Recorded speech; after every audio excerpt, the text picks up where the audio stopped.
Hello दोस्तों, स्वागत है आपका हमारे YouTube चैनल में। तो देखिए, आज प्राचीन इतिहास में वर्धन वंश की चर्चा हो रही थी और वर्धन वंश में कल के टॉपिक में आप लोगों ने पढ़ा था कि वर्धन वंश के संस्थापक थे पुष्यभूत, लेकिन जो है नरवर्धन से जो है शासकों का उल्लेख मिलता है और इसी वंश के राजा थे प्रभाकर वर्धन, जिनके दो बेटे थे, राजवर्धन और हर्षवर्धन, और एक बेटी थी राजश्री। ठीक है, फिर हमने राजवर्धन की भी चर्चा की थी कि प्रभाकर वर्धन की मृत्यु के बाद जो है राजवर्धन अगले शासक बने, लेकिन उनकी भी हत्या जल्द ही जो है बंगाल के गौड़ शासक शशांक ने धोखे से कर दी।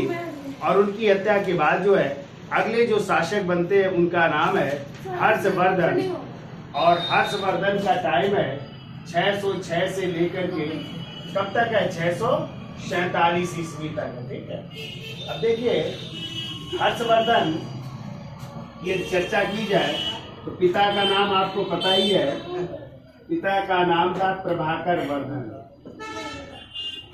प्रभाकर वर्धन। माँ का नाम था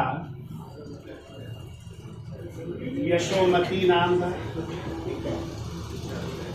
भाई का नाम आपको पता ही राजवर्धन प्रथम, और बहन का नाम था राजश्री। ठीक है, अब देखो हर्षवर्धन ने अपना राज्याभिषेक कब करवाया, तो राज्याभिषेक की डेट है 606 ईस्वी, और इसी को उसने चलाया किस संवत के रूप में, तो हर्ष संवत के रूप में। तो हर्ष संवत की डेट हो जाती इस तरह 606 ईस्वी। ठीक है, फिर देखिए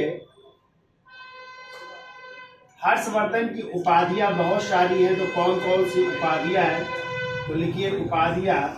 पहली उपाधि लिखिए, उसने जो है अपने को राजपुत्र कहा। क्या कहा, राजपुत्र कहा स्वयं को। ठीक है, स्वयं को राजपुत्र कह रहा है। दूसरी उसकी उपाधि लिखिए मगध राज कहा जाता है उसे।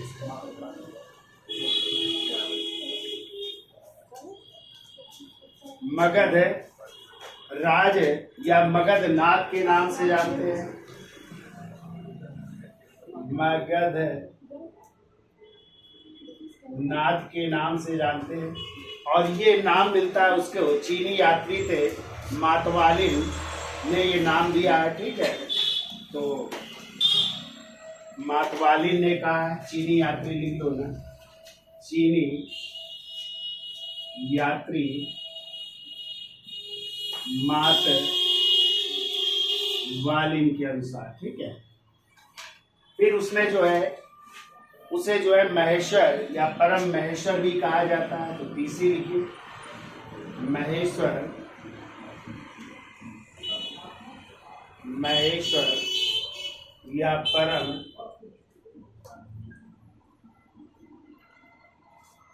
महेश्वर भी कहा जाता है। और ये उपाधि मिलती है सरकार की, जो सरकारी कागज पत्रों पर मिलती है, सरकारी कागज पत्रों पर, कागज पत्रों पर ये नाम मिलता है। फिर देखिए उसकी उपाधि है शकलोत्तर पथनाथ, शकलोत्तर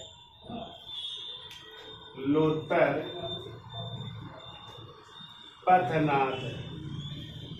इसका मतलब होता है उत्तर भारत का सार्वभौम स्वामी भी कहते हैं, उत्तर भारत का सार्वभौम स्वामी, सार्वभौम स्वामी भी कहा जाता है। और ये उल्लेख मिलता है पुलकेशिन द्वितीय की ऐहोल प्रशस्ति से, पुलकेशिन द्वितीय की ऐहोल प्रशस्ति, और इसी ऐहोल प्रशस्ति के रचयिता है रविवीर। ठीक है, ऐहोल प्रशस्ति से मिलती है ये उपाधि। ठीक है, उत्तर भारत का सार्वभौम स्वामी कहा गया है। फिर देखिए उसकी उपाधि है शिलादित्य की भी, और शिलादित्य का मतलब होता है सदाचार का शूर है। अगली उपाधि लिखिए शिलादित्य, शिलादित्य इसका मतलब होता है सदाचार का सूर्य, सदाचार का सूर्य। और ये शिलादित्य इसको कहा है चीनी यात्री ह्वेनसांग ने। ह्वेनसांग ने हर्ष को जो है शिलादित्य यानी सदाचार का सूर्य कह करके संबोधित किया है। ठीक है, फिर इसे जो है भारतीय हातिम ताई भी कहा जाता है और उसकी दानशीलता के कारण। ठीक है, तो देखिए भारतीय हातिम ताई और किस लिए कहा जाता है तो दानशीलता के कारण। दानशील था, दूसरों को मदद किया करता था। और आप लोग पढ़ेंगे कि प्रत्येक 5वें वर्ष कहाँ जाता था, प्रयाग। और प्रयाग जाता था तो वहाँ पे दान दे दिया करता था, यहाँ तक कि अपने वस्त्रों को भी दान दे दिया करता था। तो दानशीलता के कारण उसे भारत का हातिम ताई कहा जाता है। ठीक है, आगे आप लोग पढ़ोगे कुतुबुद्दीन ऐबक को भी इसी तरह कहते, वो भी लाखों में दान दिया करता था तो उसे लाख बख्श या द्वितीय हातिम ताई भी कहते हैं। ठीक है, तो प्रथम कभी आ जाए हातिम ताई तो आप किसको कहेंगे, हर्ष वर्धन को कहेंगे। ठीक है, ये भी याद रखिएगा। फिर जो है उसे साहित्यकार सम्राट भी कहा जाता है। साहित्यकार सम्राट भी कहा जाता है। क्यों कहा जाता है, क्योंकि उसने कई पुस्तकों की रचना की थी। जैसे उसकी पुस्तक कौन कौन सी, नागानंद, प्रियदर्शिका और रत्नावली। ठीक है, इनके लेखक हैं, तो इसलिए उसे साहित्यकार सम्राट भी कहा जाता है। ठीक है, तो ये सब इनकी उपाधियां हैं, तो याद हो जाएंगी। है पिता का नाम प्रभाकर वर्धन, माँ का नाम यशोमती, राज्याभिषेक की डेट है 606 ईस्वी और इसी को उसने किस रूप में चलाया था, हर्ष संवत के रूप में चलाया था। उसकी उपाधियां उसने स्वयं को क्या कहा, राजपुत्र कहा।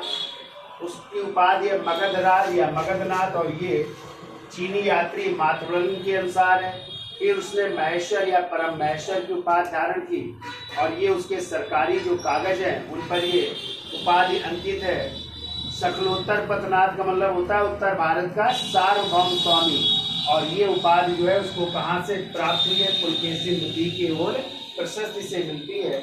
उसे शिलादित्य भी कहा गया जिसका अर्थ होता है सदाचार का सूर्य। ठीक है, और ये उपाधि है ह्वेनसांग ने।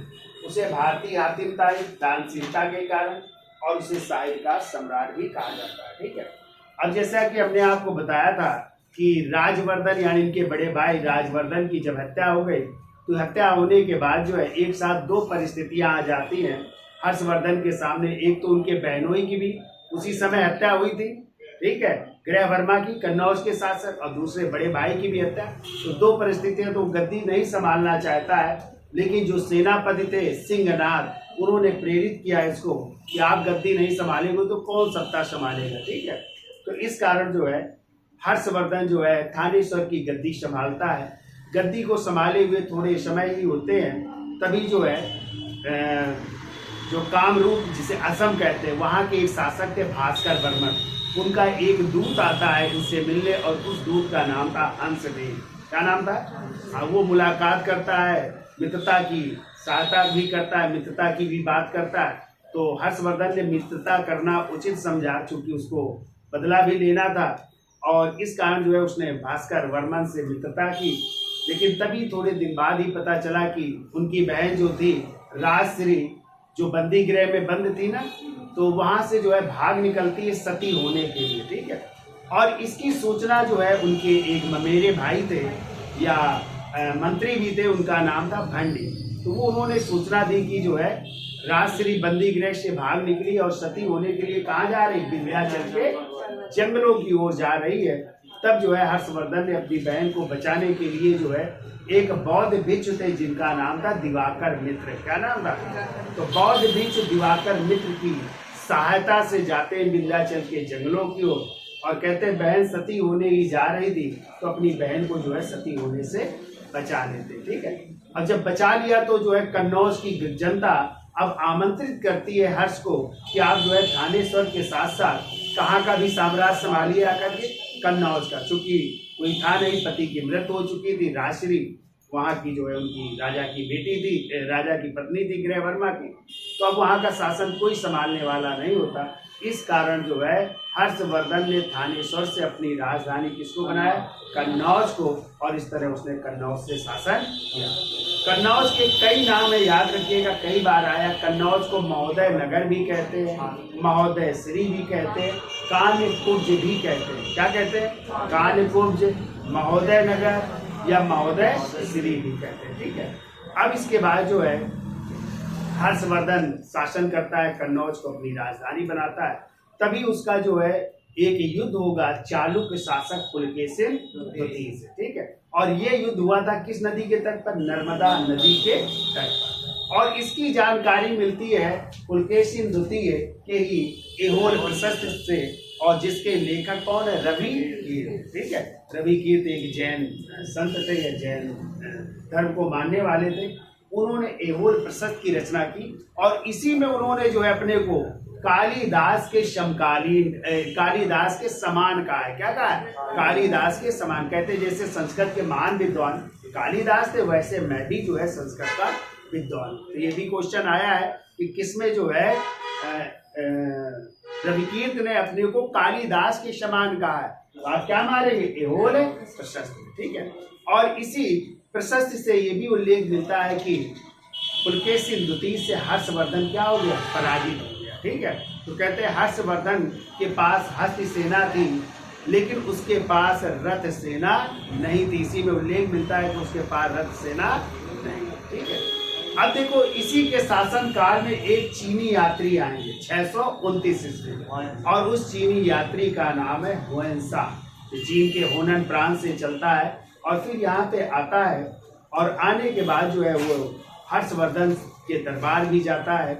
और कहते हैं जब वो आया तो उसको 2 बार जो है डाकुओं से भिड़ना पड़ा, और 2 बार डाकू जो है उसको बलि देने के लिए ले जाते हैं, लेकिन दोनों बार वो क्या होता है? बच जाता है। दुर्गा जी की बलि के लिए ले जाते हैं लेकिन बच जाता है। एक बार अयोध्या में और एक घटना और है शायद नालंदा में, वहाँ पे ये 2 घटनाएं उसके साथ हुई थी। और उसी ने फिर एक यात्रा वृत्तांत लिखा जिसका नाम है सीयू। तो हर्ष जो हुएनसांग था उसे कई नामों से जाना गया है। ठीक है। उसे तीर्थ यात्रियों का राजकुमार भी कहते हैं, शाक्त मुनि भी कहते हैं, और भी कई नामों से जाना जाता है। उसकी भी हम चर्चा करेंगे। ठीक है। अब देखो, कहते हैं हर्षवर्धन बड़ा दानशील था और वो प्रत्येक 5वें वर्ष कहाँ जाता था? कन्नौज, प्रयागराज जाता था और वहाँ पे जो है धन बांटा करता था, यहाँ तक वस्त्र भी बांट दिया करता था। और उसने वहाँ पर एक सभा का भी आयोजन किया था जिसकी अध्यक्षता किसने की थी? हुएनसांग। इसके अलावा उसने कन्नौज में भी जो है, कन्नौज में भी एक परिषद का आयोजन किया, सभा का आयोजन किया था। वहाँ पे भी जो है हुएनसांग उपस्थित हुआ। ठीक है। तो आप कह देते हैं कि हो सकता है क्या 5वीं बौद्ध संगीत थी, ऐसी भी घटना मिलती है। ठीक है। अब देखो, कहते हैं हर्षवर्धन के दरबार में तो बाण भट्ट तो रहते ही थे, इसके अलावा जो है मयूर रहते थे जो सूर्य शतक और कई जो है पुस्तकों के लेखक हैं वो भी इसके दरबार में रहते थे। फिर जो है हर्षवर्धन की कई जो है सिक्के प्राप्त हुए, सोनीपत से प्राप्त हुए हैं, जो है नालंदा से प्राप्त हुए हैं, उनकी भी हम चर्चा करेंगे। कहाँ कहाँ से प्राप्त हुए हैं, कहाँ से मिट्टी की मुद्राएं मिली है, कहाँ से तांबे की मिली, कहाँ से स्वर्ण मुद्राएं मिली हैं, उनकी भी चर्चा करेंगे। और कहते हैं हर्षवर्धन की कोई पुत्र नहीं था, एक बेटी थी और उसका विवाह हमने पीछे पढ़ाया था बल्लभी के मैत्रक वंशी शासक थे ध्रुवसेन द्वितीय के साथ किया था। अपनी बेटी पहले युद्ध हुआ था, बाद में जो है उनके साथ शादी भी कर दी थी। ठीक है। तो कहते हैं जब हर्षवर्धन की 647 ईस्वी में मृत्यु हुई तो उसके कोई उत्तराधिकारी नहीं था, तो उसने अर्जुन नामक जो है एक अपने अधिकारी को क्या घोषित कर दिया? उत्तराधिकारी घोषित किया। लेकिन इस अर्जुन के बाद जो है कन्नौज में जो है एक नया शासक आएगा, यशोवर्मन आएगा। ठीक है। और यशोवर्मन के विषय में जानकारी उसके एक दरबारी कवि थे, उनका नाम था, तो उन्होंने एक पुस्तक लिखी थी गॉड औ करके जो है, तो वो उनके दरबार में रहते थे। और इसके बाद जो है फिर कन्नौज में आ जाएगा आयुध वंश। कौन आएगा? तो आयुध वंश आएगा जिसके संस्थापक होंगे प्रजायुध, और इन्हीं के 2 बेटे होंगे इंद्रायुध और चक्रायुध। और इन्हीं दोनों बेटों के लिए कन्नौज की गद्दी के लिए संघर्ष होगा और उसी संघर्ष में 3 शक्तियां फायदा उठाएंगी और वो थे गुजरात के गुर्जर प्रतिहार, बंगाल के पाल और दक्षिण भारत के राष्ट्र। ठीक है, और इस कन्नौज को प्राप्त करने के लिए तीनों आपस में युद्ध लड़ेंगे। उसी को कहेंगे त्रिकोणात्मक संघर्ष या त्रिपक्षीय संघर्ष, जो आगे आप लोग पढ़ेंगे। ठीक है, तो कन्नौज की गद्दी प्राप्त करने के लिए 3 शक्तियों के बीच क्या होगा? संघर्ष होगा। तो किसके किसके बीच? गुजरात के गुर्जर प्रतिहार, बंगाल के पाल और दक्षिण भारत के राजपूत। अंत में विजय किसको प्राप्त होगी? गुजरात के गुर्जर प्रतिहार वंश को। ठीक है, फिर यहाँ पे जो है गुर्जर प्रतिहार वंश के बाद कन्नौज में आएगा गहड़वाल वंश। कौन सा आएगा वंश? हाँ, गहड़वाल वंश। और इसी वंश के राजा होंगे गोविंद चंद्र, मदन पाल और उन्हीं का बेटा था जयचंद। पढ़ा है जयचंद? और यही जयचंद होगा जिसको 1194 में चंदावर के युद्ध में मोहम्मद गोरी पराजित करेगा। पढ़ा है ना चंदावर का युद्ध? 1194 में कौन पराजित करेगा? मोहम्मद गोरी। और कन्नौज में जो है फिर गोरी वंश का अधिकार हो जाएगा। ठीक है, तो ये है कन्नौज की कहानी जो हमने आपको शार्ट में समझाई है। तो अब लिखते भी चलिए और हम आपको समझाते भी रहेंगे। ठीक है, तो इसका स्क्रीनशॉट ले लो, फिर आगे चलते हैं। तो लिखिए हर्ष, या ऐसे लिखो, राजवर्धन की मृत्यु के बाद, लिखिए पहला पंक्ति, राजवर्धन की मृत्यु के बाद 16 वर्ष की आयु में 16 वर्ष की आयु में सेनापति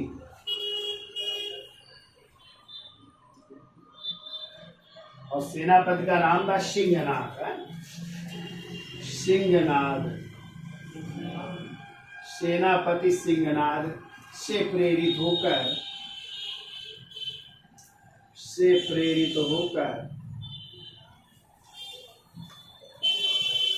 हर्षवर्धन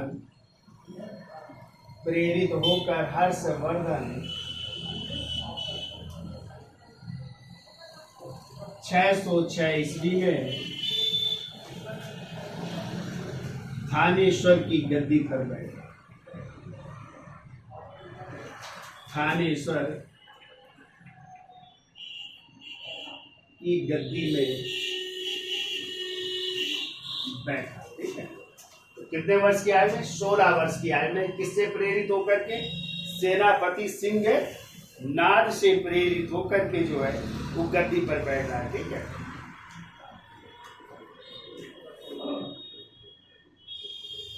अगला पॉइंट देखो, हर्षवर्धन ने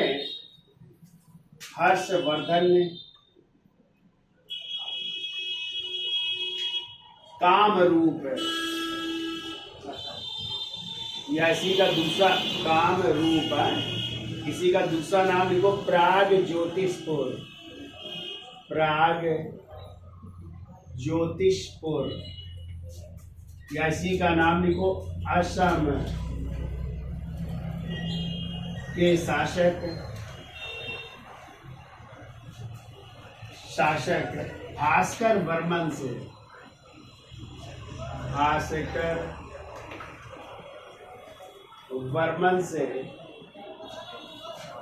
मित्रता की।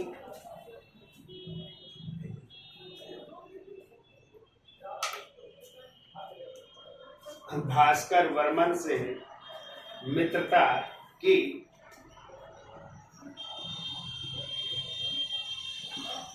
की और शशांक को और बंगाल के शासक शशांक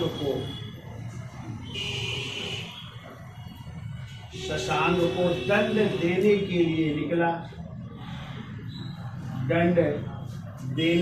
लिए निकला, परंतु रास्ते में परंतु रास्ते में ममेरे भाई या मंत्री भी थे, मंत्री भंडी ने सूचना दी कि भंडी ने सूचना दी कि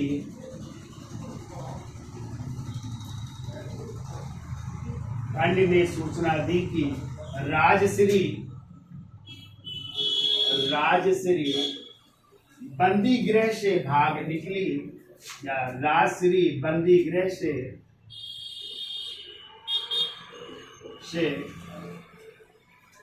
निकलकर या बंदी गृह से भागकर सती होने के लिए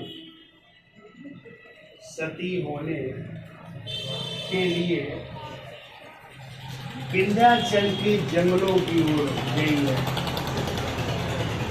विंध्याचल के जंगलों की ओर गई है। सती होने के लिए कहाँ गई है? विंध्याचल के जंगलों की ओर चली गई है। ठीक है। अतः हर्ष ने बौद्ध भिक्षु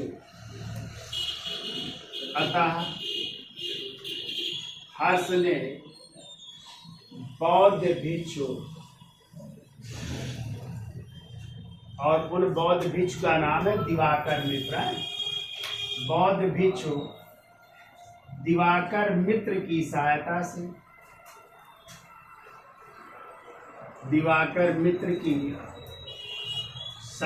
से राजश्री को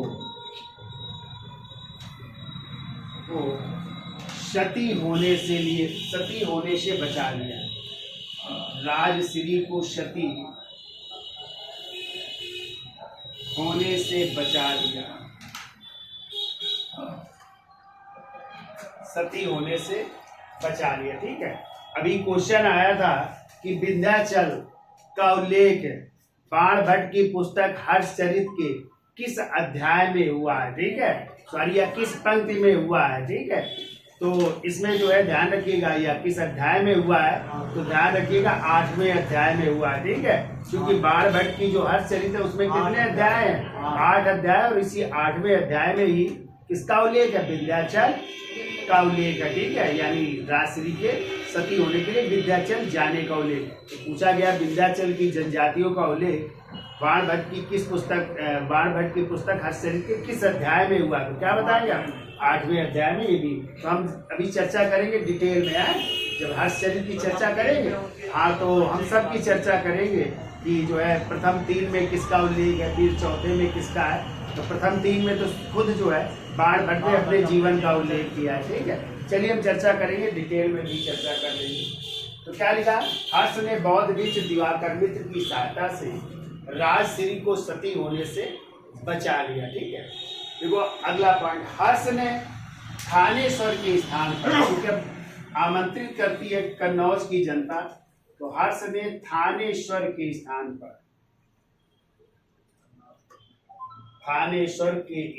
पर कन्नौज, और कन्नौज के हमने कई नाम अभी बताए थे। कन्नौज का ही नाम है महोदय श्री भी कहते हैं, महोदय नगर भी कहते हैं, और कान्य कुब्ज भी कहते हैं। तो देखिए, हर्ष ने थानेश्वर के स्थान पर कन्नौज या महोदय श्री या महोदय नगर को अपनी राजधानी बनाया।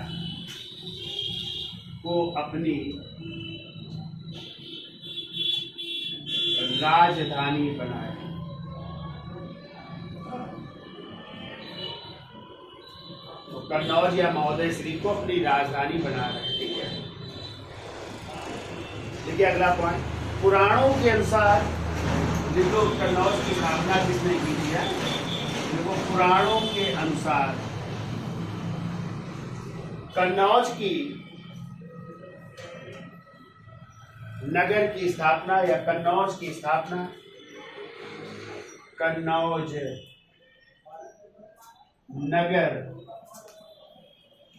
की स्थापना पुरूरवा ऋषि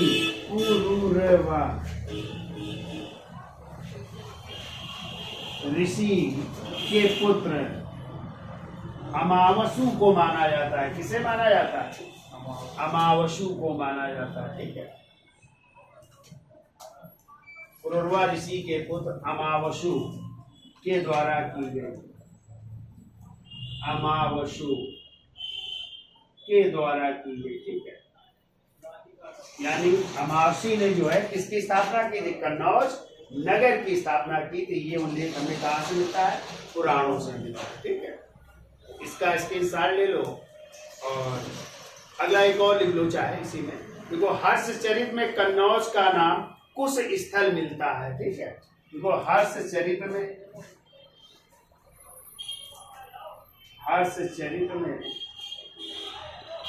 कन्नौज का नाम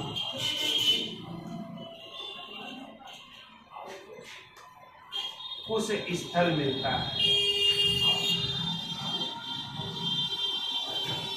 कन्नौज का नाम कुश स्थल मिलता है।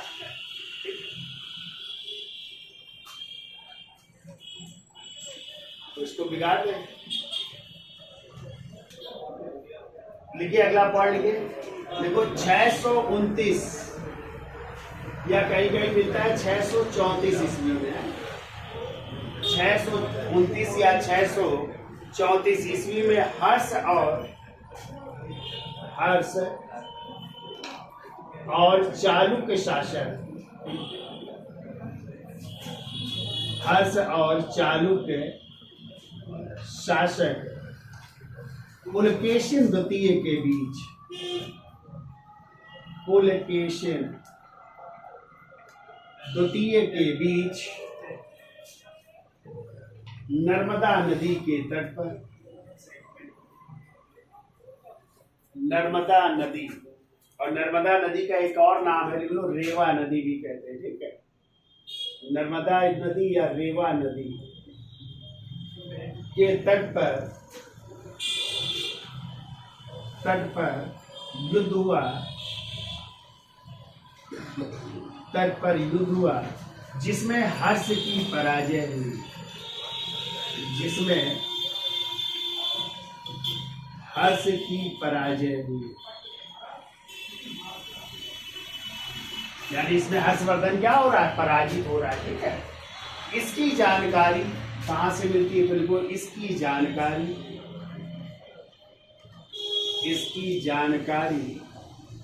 जैन मतानुयायी, यानी जैन धर्म को मानने वाले थे, जैन मतानुयायी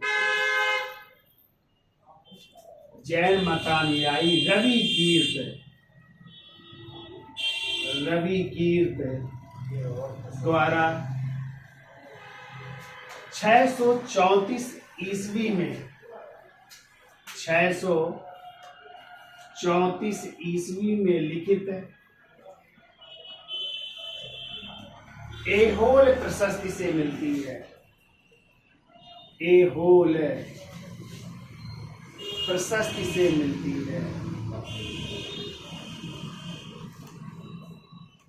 एहोल प्रशस्ति से मिलती है। तो कहा गया है कि 629 या 634 ईस्वी में किसके किसके बीच? हर्षवर्धन और चालुक्य शासक पुलकेशिन द्वितीय के बीच कहाँ पे? नर्मदा नदी या इसको कहते हैं रेवा नदी के तट पर युद्ध हुआ, जिसमें किसकी पराजय हुई? हर्षवर्धन की पराजय हुई।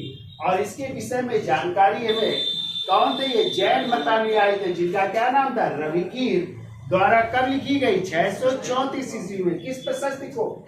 एहोल प्रशस्ति से हमें प्राप्त होती है। ठीक है, अगला पॉइंट को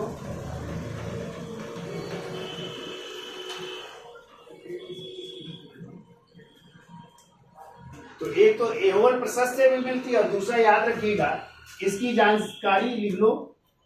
इसके अलावा ह्वेनसांग की पुस्तक किससे? सीयूकी से भी मिलती है, ये भी याद रखिएगा। ह्वेनसांग की पुस्तक सीयूकी से भी मिलती है। इसकी जानकारी एहोल प्रशस्त एवं ह्वेन-सांग की पुस्तक सी यूकी से मिलती है। अगला पॉइंट लिखो, इस प्रशस्ति में या एहोल प्रशस्ति में हर्ष की हस्ती सेना का उल्लेख है। हस्ती सेना मतलब हाथियों की सेना, ठीक है, हस्ती सेना का उल्लेख है, हाथियों की सेना। क्या लिखा, देखो, एहोल प्रशस्ति में हर्ष की हस्ती सेना का उल्लेख है,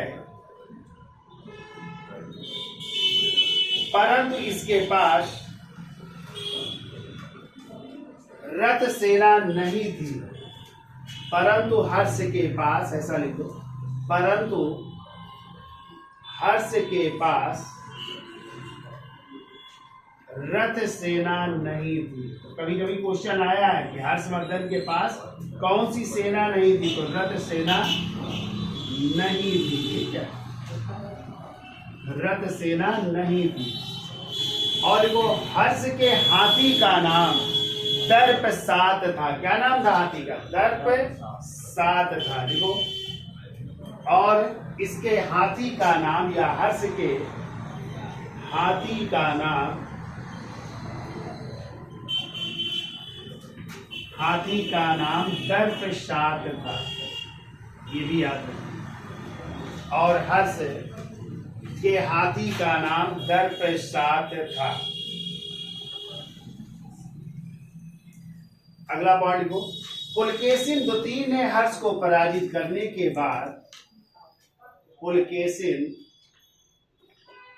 द्वितीय ने हर्ष को पराजित करने के बाद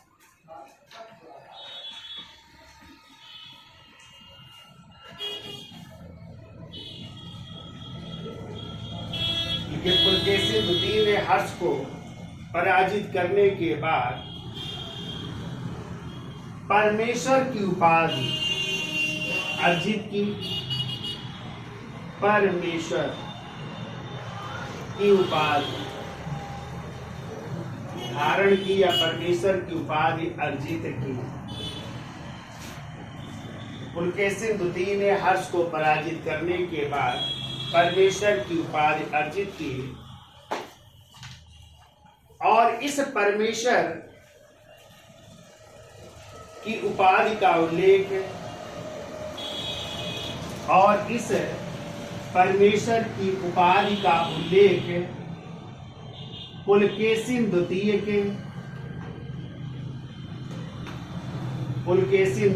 के हैदराबाद ताम्रपत्र अभिलेख में मिलती है। हैदराबाद ताम्रपत्र अभिलेख में मिलती है। तो ये जो उपाधि है परमेश्वर की, इसकी जानकारी कहाँ से मिलती है? तो पुलकेशिन द्वितीय के हैदराबाद ताम्रपत्र अभिलेख से मिलती है। और इस परमेश्वर की उपाधि पुलकेशिन द्वितीय के हैदराबाद ताम्रपत्र अभिलेख से मिलती है। अगला पॉइंट को, हर्ष के शासन काल में, हर्ष के शासन काल में चीनी यात्री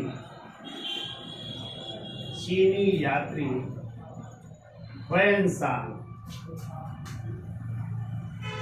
चीनी यात्री ह्वेन-सांग जो 629 में आया और 635 ईस्वी तक रहता है, ठीक है।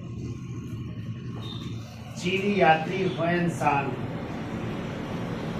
हर्ष के शासनकाल में चीनी यात्री ह्वेन-सांग बौद्ध ग्रंथों का अध्ययन करने के लिए भारत आया।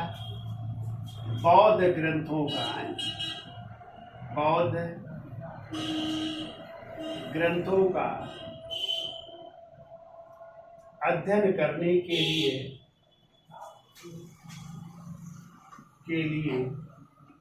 भारत आया। और उसने कहाँ पे अध्ययन किया? तो नालंदा विश्वविद्यालय में 6 वर्ष तक वो अध्ययन करता है। और उस समय नालंदा विश्वविद्यालय के प्राचार्य कौन थे? शीलभद्र थे। ठीक है, तो लिखिए, आगे लिखिए। और इसने नालंदा विश्वविद्यालय में, देखो, और इसने नालंदा विश्वविद्यालय में, इसने स्थापना की थी नालंदा विश्वविद्यालय की, कुमारगुप्त महेंद्र।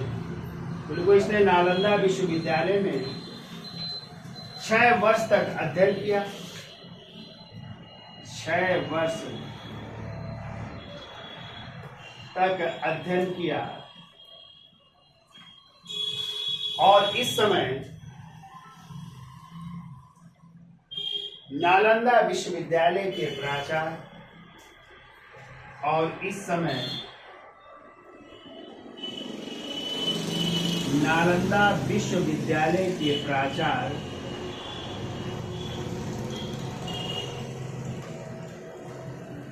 कौन थे? शीलभद्र थे। ठीक है, शीलभद्र थे। नालंदा विश्वविद्यालय के प्राचार्य शीलभद्र। कौन चीनी यात्री आ रहा है? ह्वेनसांग। कब आया? 629 से लेकर 635 ईस्वी तक। क्यों आया? तो बौद्ध ग्रंथों का अध्ययन करने के लिए। ठीक है, और उसने नालंदा विश्वविद्यालय में 6 वर्ष तक बौद्ध धर्म का या बौद्ध धर्म ग्रंथों का क्या किया? अध्ययन किया। और उस समय जो है नालंदा विश्वविद्यालय के प्राचार्य कौन हुआ करते थे? शीलभद्र थे। ठीक है, इसकी साथ ले लो, आगे चलते हैं। चलिए, तो थोड़ा ह्वेनसांग की जानकारी दे देते हैं। तो लिखो, ह्वेनसांग का जन्म, ह्वेनसांग का जन्म देखो चीन के होनन प्रांत में,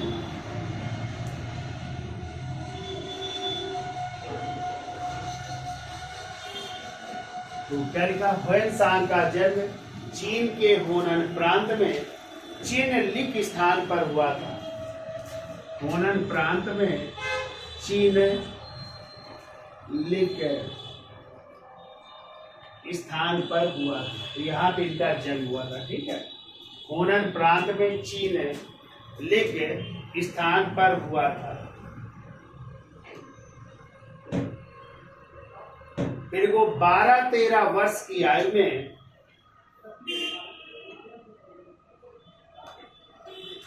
12-13 वर्ष की आयु में लोयंग मठ चला गया। लोयंग मठ चला गया, तो लोयंग मठ जा रहा है, वहां पे शिक्षा ले रहा है। लोयंग मठ चला गया और 20 वर्ष की आयु में बौद्ध भिक्षु बन गया। और 20 वर्ष की आयु में 20 वर्ष की आयु में बौद्ध भिक्षु बन गया। बौद्ध भिक्षु बन जा रहा है 20 वर्ष की आयु में। ठीक है, तो 20 वर्ष की आयु में बौद्ध भिक्षु बन गया। फिर ह्वेनसांग को किन किन नामों से जानते हैं? देखिए, लिखिए, ह्वेनसांग को देखिए, नंबर 1, तीर्थ यात्रियों का राजकुमार। तीर्थ यात्रियों का राजकुमार।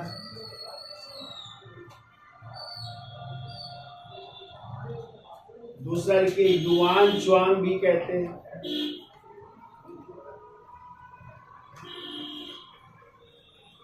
युआन च्वांग भी कहते हैं। शाक्य मुनि भी कहते हैं।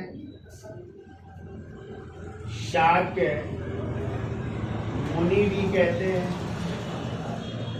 इन्हें नीति का पंडित भी कहते हैं। नीति का पंडित भी कहा जाता है, ठीक है। तो तीर्थ यात्रियों का राजकुमार, वांग च्वांग, नीति का पंडित, महायान देव, महायान देव और मोक्ष देव भी कहते हैं, ठीक है। मोक्ष देव के नाम से भी जाना जाता है, ठीक है। और इनकी पुस्तक कौन सी है इंसान की, तो लिख लेना। पुस्तक भी इनकी CU की पीछे हमने पढ़ाया है, CU की, या इसी को ट्रेवल्स ऑफ इंडिया या भारत का यात्रा वृत्तांत भी कहते हैं, ठीक है। ये भी याद रखिएगा।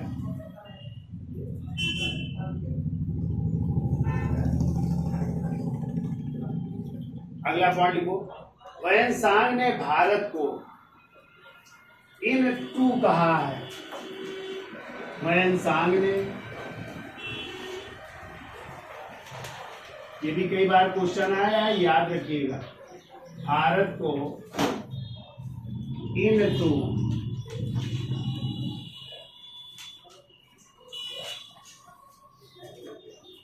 लो, वयनसांग ने भारत को इन टू, ऐसे लिख लो, इन टू ऐसे भी कह सकते हैं, दोनों नाम लिख लो, इंटू या इनटू कहा है। वयनसांग ने भारत को इन टू या इनटू कहा है।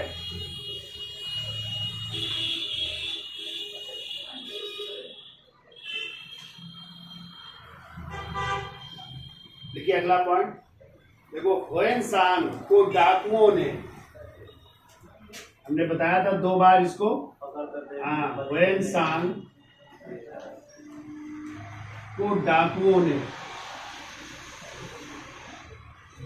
ने दुर्गा जी की बलि देने के लिए, दुर्गा जी की बलि देने के लिए 2 बार, पहली बार शाकल और दूसरी बार अयोध्या में पकड़ लिया,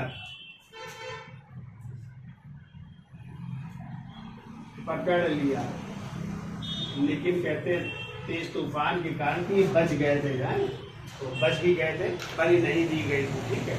तो 2 बार जो है इनको गिरफ्तार किया गया था, एक बार साकल या सियालकोट जिसका नाम था, दूसरा अयोध्या में, ठीक है।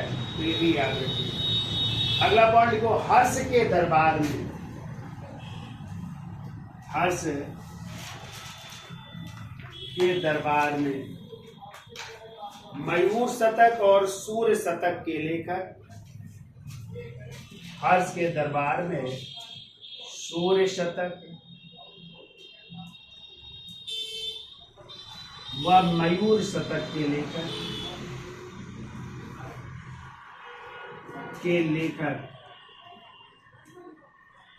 और इनका नाम था, मयूर ही नाम था, ठीक है। सूर्य शतक और मयूर शतक के लेखक मयूर है, और ये जो है वाण भट्ट के नाना थे, ठीक है। तो सॉरी, वाण भट्ट के ससुर थे, ठीक है। वाण भट्ट के ससुर लिख लेना है, वाण भट्ट के ससुर है। इसके अलावा और कौन रहते थे, देखो, मातंग दिवाकर,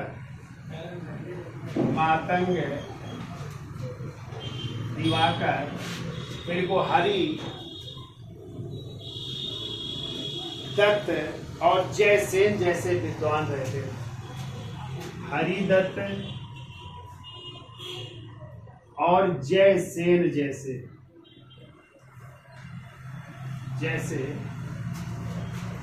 लेखक रहते थे या विद्वान रहते थे। ये सब जो है हर्षवर्धन के दरबार में रहते थे। मयूर, मातंग दिवाकर, हरिदत्त और जयसेन रहते थे, ठीक है। अगला पॉइंट को, हर्ष ने 635 ईस्वी में, हर्ष ने 635 ईस्वी में प्रयागराज में छठवीं महामोच परिषद का आयोजन किया। प्रयागराज में छठवीं महामोच परिषद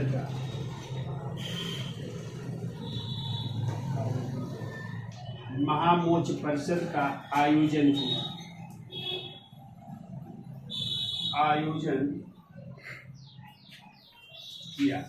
छठवीं महामोच परिषद का आयोजन किया जा रहा है, ठीक है। और हर्ष प्रत्येक वर्ष प्रयागराज जाता था और हर्ष प्रत्येक 5वें वर्ष प्रयागराज जाता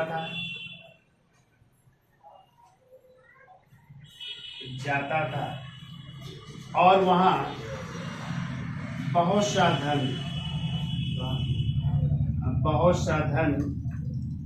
यहाँ तक कि अपने वस्त्र भी दान दे दिया करता था।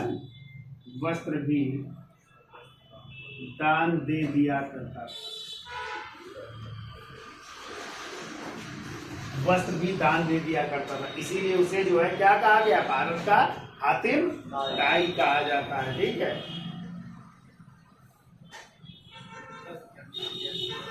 अगला पॉइंट लिखिए, इसका स्क्रीनशॉट ले लो।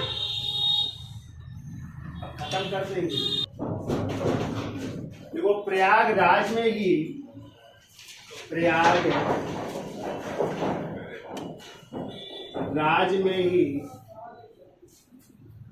हुएनसांग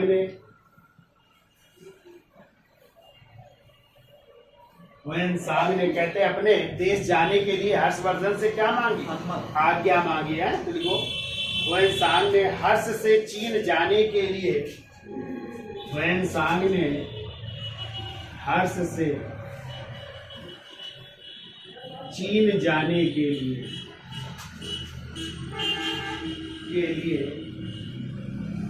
विदा मांगी है या अनुमति मांगी, कुछ भी नहीं, विदा मांगी, ठीक है। हर्ष से चीन जाने के लिए क्या मांगी, विदा मांगी। तब सीमांत तक उसका मार्गदर्शन का कार्य,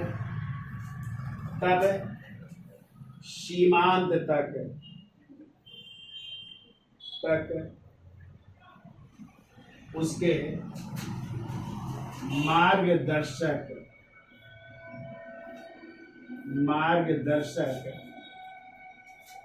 का कार्य उदिता ने किया था। अभी क्वेश्चन आया है, ठीक है, कि हुएनसांग को जो है सीमांत प्रदेश तक छोड़ने का कार्य किस एक अधिकारी को सौंपा गया था हर्ष द्वारा, तो उस मार्गदर्शक का नाम है उदिता, ठीक है। तो लिख लो, उदिता नामक अधिकारी को दिया था, उदिता नामक अधिकारी ने किया था, चाहे से लिख लो, उदिता नामक अधिकारी ने किया। ऐसे भी क्वेश्चन आ जाते हैं, ध्यान रखिएगा। नामक अधिकारी ने किया, यानी ये जो है सीमांत तक जो है उनको छोड़ने गए थे, ठीक है, कि रास्ते में कहीं उसके साथ अपनी घटना ना हो जाए जो उसके साथ पहले 2 बार हो चुकी थी, ठीक है। तो इसलिए छोड़ने गए थे। कौन अधिकारी थे, उसका नाम क्या था, उदिता। याद रहेगा ये, ठीक है, ये भी आपको याद रखना है, ठीक है। अगला पॉइंट लिखो, हर्ष ने कन्नौज में एक विशाल सभा का आयोजन किया। हर्ष ने कन्नौज में विशाल सभा का आयोजन किया। हर्ष ने कन्नौज में विशाल सभा का आयोजन किया, जिसमें हुएनसांग भी शामिल हुआ, जिसमें हुएनसांग, ये पहले हुआ था, जाने से पहले है, जिसमें हुएनसांग भी शामिल हुआ,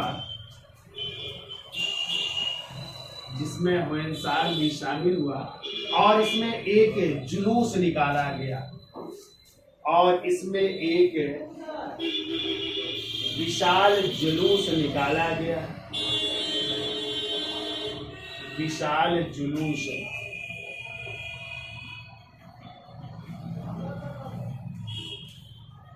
इसमें एक विशाल जुलूस निकाला गया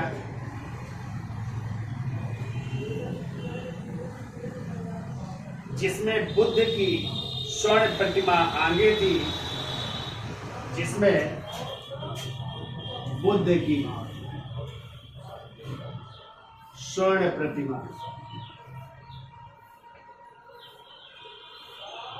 बुद्ध की स्वर्ण प्रतिमा आगे थी, जबकि भास्कर वर्मन नहीं थे कामरूप के शासक, देखो भास्कर वर्मन ब्रह्मा के भास्कर वर्मन ब्रह्मा के रूप में, भास्कर वर्मन ब्रह्मा के रूप में,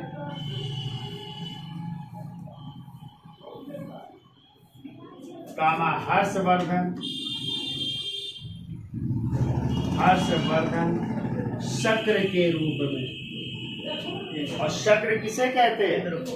इंद्र को, ठीक है, शक्र के रूप में, शक्र यानी इंद्र के रूप में,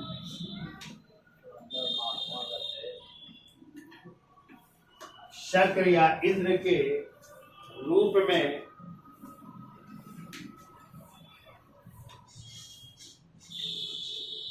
अनुचर की भांति चल रहे थे, अनुचर या अनुयायी की भांति, अनुचर की भांति चल रहे थे, चल रहे। आगे किसकी प्रतिमा थी? गौतम बुद्ध की स्वर्ण प्रतिमा थी और उसके पीछे कौन चल रहा था? भास्कर वर्मन। किस रूप में? ब्रह्मा के रूप में। और कौन चल रहा था? हर्षवर्धन। किस रूप में? शक्र या इंद्र के रूप में अनुचर की भांति पीछे पीछे चल रहे थे, ठीक है, ये भी आपको याद रखना, ठीक है। अगला पॉइंट देखो, हर्ष ने गुजरात के बलबी शासक ध्रुवसेन द्वितीय को, हर्ष ने गुजरात के बलबी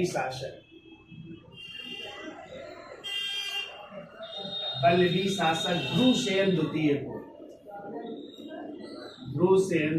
को बल्लभी के युद्ध में पराजित किया, बल्लभी के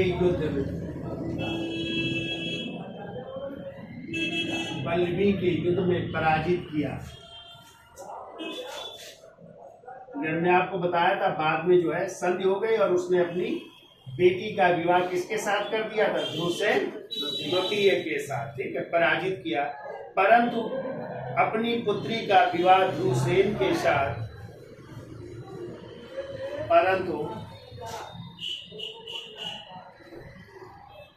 अपनी पुत्री का विवाह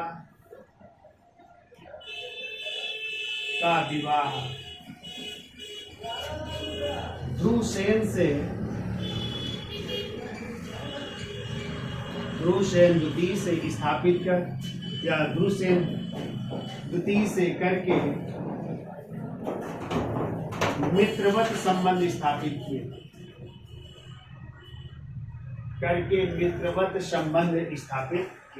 तो अपनी बेटी का विवाह बल्लभी शासक ध्रुवसेन द्वितीय से कर दिया, ठीक है।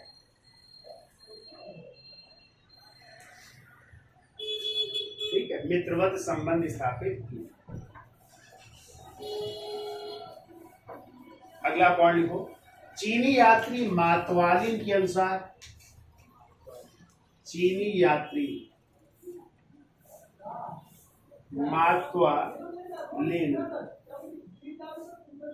के अनुसार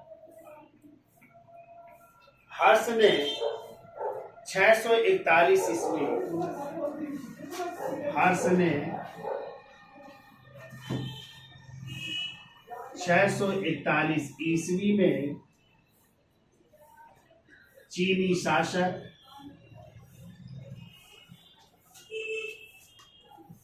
थांग के दरबार में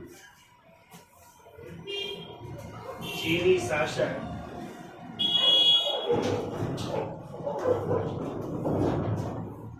थांग, या कहीं कहीं नाम मिलता है दूसरा भी लिख लो, होती सॉरी थांग के दरबार में, या होती भी कहीं कहीं मिलता है। चीनी शासक थांग के दरबार में अपना राजदूत भेजा है। या थांग सम्राट ताइशुंग है, थांग सम्राट, इस सम्राट है, नाम है ताइशुंग है। ताइशुंग के दरबार में, ताइशुंग के दरबार में एक राजदूत भेजा, राजदूत भेजा। बदले में चीनी शासक ने, बदले में चीनी शासक ने फिर किसको भेजा था, बोले तो चीनी शासक ने लांग हाई किंग है, चीनी शासक ने लांग हाई किंग, लांग हाई किंग को हर्षवर्धन के दरबार में भेजा, को हर्षवर्धन के दरबार में भेजा, के दरबार में भेजा। याद हो जाएगा, ठीक है। चीनी यात्री किसके अनुसार, मतवालिन के अनुसार हर्ष ने 641 ईस्वी में चीनी शासक थांग वंश के थे।